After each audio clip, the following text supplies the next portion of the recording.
How did you recognize that you had a polyp? I just couldn't hit certain notes anymore. And I've always had this like lingering, it wasn't quite a pain, it's just more like just annoyance. It's like, feels like I already have something like stuck in my like throat. Because it went on for a month or something, even more, even longer. I probably developed it like over the years too. Sure. Over the months or whatever. Yeah. It's just one of those things where I was like, man, I know I'm getting older, but I used to be able to hit that like a little easier. And I always felt tired, you know?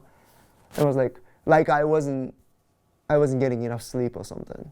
But then I was like, it wouldn't hurt to, you know, Check it out.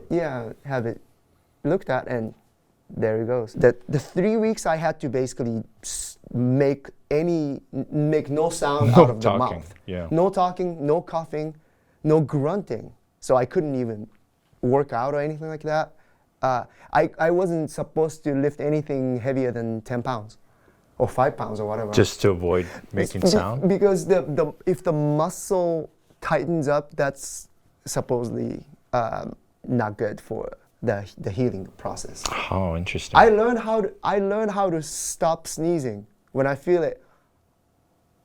You could always not sneeze. Jeez, really? Isn't that crazy? No, I mean, can't imagine that. I do it these days, but like, coughing, sneezing, you can actually stop it. You can just go. Oh, I see.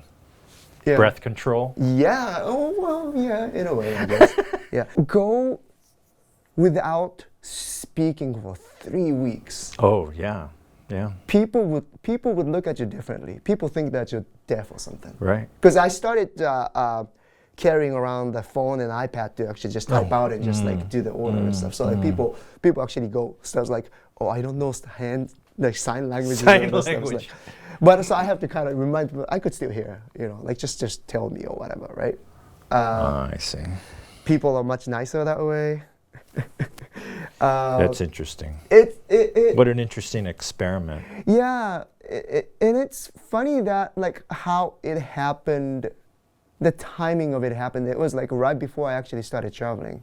I became more introspective. Is that the word? Yeah, introspective in those 3 weeks as well. I went out to national parks on weekends. I think the first weekend I went to Joshua Tree.